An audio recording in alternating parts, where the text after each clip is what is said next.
నాకు తెలిసి అల్లి కుటుంబానికి ఒక రాజకీయంగా వచ్చినటువంటి ఒక ప్రజాదరణ నేను అనుకోను. ఎందుకంటే మీరు ఇక్కడ చేసినటువంటి కొన్ని సంక్షేమ కార్యక్రమాలు కావచ్చు, పేదల పట్ల మీరు కొంచెం చొరవ చూపడం, అంటే వాళ్ళ యొక్క మేలు కోసం చేసిన ఖర్చులు కావచ్చు, అది కొన్ని లక్షలు కావచ్చు, ఐ థింక్ అప్పటి నుంచి ఇప్పటి వరకు కొన్ని కోట్లు కావచ్చు, వాట్ ఎవర్, ఆ సంఖ్య పక్కన పెడదాం. నిజంగా ఆ ప్రజాదరణే మిమ్మల్ని ఈ రోజు మీ అడుగులో అడుగు వేసేలా చేస్తుందేమో నాకు అనిపిస్తోంది. మీరేమంటారు? ఇది కరెక్ట్. ఎందుకంటే వాళ్ళు ఒక్కసారి నా అన్నదమ్ములు కావచ్చు, నా అక్క చెల్లెళ్ళు కావచ్చు, సార్ నా దగ్గరికి వచ్చారనుకో, నేను పొలిటికల్ లీడర్ల దగ్గర చూసింది ఏంటంటే అది చూద్దాంలే, చేద్దాంలే, అది ఎట్లుందో, అది ఏందో మాట్లాడుతుంటాను. అట్లా నేను చేయను. వచ్చారు కదా, ఇది కరెక్టా అని ఆలోచన చేయనమాట. వాళ్ళంత లేని ఇంత దూరం రారు, మనం చేయాల్సిందే అని వెంటనే మాట ఇచ్చేస్తా. చిన్న ఉదాహరణ, ఎర్రగుంట్లలో దర్గా, అది ఎంతో మంది నాయకులు మారారు.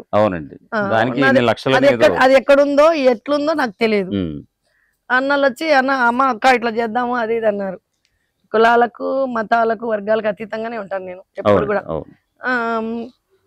ఎంత ఎంత అని కూడా అడగలే. మీరు అడుగుతున్నారు కదన్నా చేసేసుకోపోండి అన్న. అది ఎంత అయితే అంటే అంత ఇచ్చుకుంటూ వచ్చాను.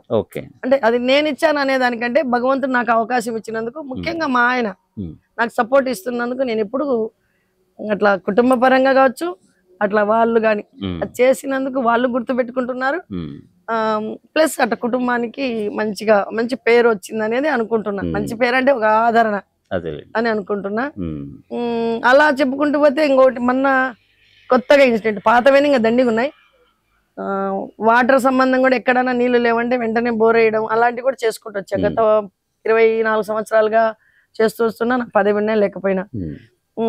మొన్న పొన్నంపల్లి గ్రామంలో ఒకటి కందూరు అని పిలిచారు, నన్ను వెళ్ళాను. ఒక ఆమె ఎస్సీ అమ్మాయి, భార్య భర్త ఇద్దరు వచ్చారు. ఇద్దరు పిల్లల్ని పిలుచుకో, పాపకి 3 సంవత్సరాలు, ఆ అబ్బాయికి 1.5 సంవత్సరం. 2 కళ్ళు పుట్టుకతోనే లేవు, 4. వాళ్ళ అక్క ఇట్లా కళ్ళుకు కనిపించవు, ఏదన్నా హాస్పిటల్ చూపించుకోవాలన్నారు. నేనేమనుకున్నాను, సరేలే అమ్మాయి మనాలే కదా అని, అమ్మ నేను చెప్తాను డాక్టర్ దగ్గర పోయి చేసేసుకోమని అని మాట ఇచ్చేసా. ఇచ్చేసిన తర్వాత ఆ అమ్మాయి ఏమనింది, అక్క ఇట్లా కాదు, నేను తిరుపతికి పోయి ఇచ్చాను, అక్కడ పోయి ఇచ్చా, ఇక్కడ పోయి ఇచ్చా, కడపకు పోయి ఇచ్చాను, రిమ్స్కి పోయి ఇచ్చాను, ఇట్లా ఖర్చు ఎక్కువ అవుతుంది అన్నారు, అడిగిపోతే రక్తం లేదు అది ఇది అంటున్నారు, నువ్వు ఏదైనా హెల్ప్ చేసి నాకు చేపించాల్సిందే అన్నది. సర్లే ఏమ్మా మరి ఎంత అవుతుందో చెప్పమ్మా అన్న. అది 10,000, 20,000, 50,000 అనుకున్నా.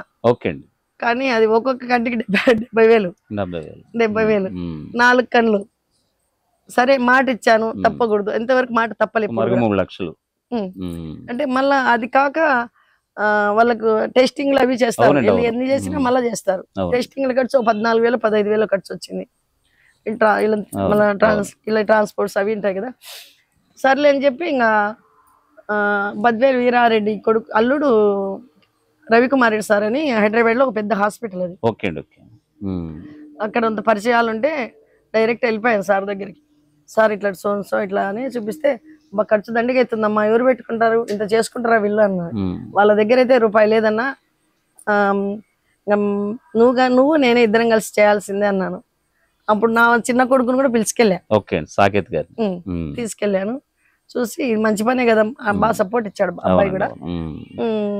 అప్పుడు సార్ ఏమన్నాడంటే, సరే నువ్వు అంటుంటున్నావు, కనీసం నాకు వచ్చిన డాక్టర్ల కన్నా కావాలి కదా, 30,000 వేసుకో అన్నాడు. సరేలేని ఒప్పుకొని అంతవరకు అయితే 4 కళ్ళకు వాళ్ళకి ఆపరేషన్ చేశారు. అంటే ఒక్కసారి మాట ఇస్తే, ఎందుకు చెప్పానంటే ఇదంతా స్టోరీ చెప్పుకోవడానికి, అంతేగాని అంటే ఆ చిన్న పిల్లలకు ఒకసారి కంటి చూపు తెప్పిస్తే లైఫ్ లాంగ్ వాళ్ళు బాగుంటారు. వాళ్ళు నాతో ఉంటారా లేదనేది వాళ్ళ ఇష్టం. మరి నీకు ఇచ్చేసా, నువ్వు నాకు చేయాల్సింది, అట్లా ఎప్పుడు చేయను, నాకు అసలు అలవాటు కూడా లేదు. ఇప్పుడు ఎక్కడన్నా ఏదైనా చేశాను, నేను మీకు చేశాను, నాకు ఓటైంది, అట్లా చిల్లరగా మాట్లాడను. ఇదంతా మీరు ఎన్నికలకు ముందే నుంచి చేసుకుంటూ వస్తున్నారు కదా, ఏది ఆశించి కాదు, ఇప్పుడు చేస్తే గనక ఏదో ఓట్లు ఆశించి ఇచ్చినట్టు అవుద్ది. అది కాకుండా ఇదే కాదు, ఇక్కడంటే నా మండలం అనుకోవచ్చు, ఎర్రగుంటలో నేను ఏ రోజు ఓటు అడిగి ఇచ్చుకోలే.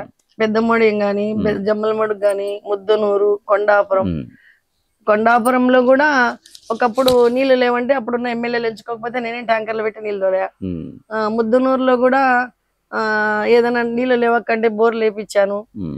టెంపుల్స్ కి ఏదన్నా గానీ అన్నదానాలు అట్లా, అంటే నేను అట్లా ఒక్కొక్కసారి ఏంటంటే మీరు ఇంటర్వ్యూ అడిగారు కాబట్టి చెప్తున్నా, మామూలుగా నేను ఇచ్చేసి అది చేసి చెప్పడం కూడా నాకు ఇష్టం అనిపించదు. వెన్నుముకలేని చెయ్యి, ఐ మీన్ అంటారు కదా, చెప్పనట్లు ఇప్పుడు అట్లా ముద్దు అన్ని మండలాల్లో నా వంతు మొత్తం అందరికి చేసినానని చెప్పడం కంటే కూడా అక్క ఏదైనా అడిగితే చేస్తుంది అనేది ప్రజల్లో ఉంది ఖచ్చితంగా.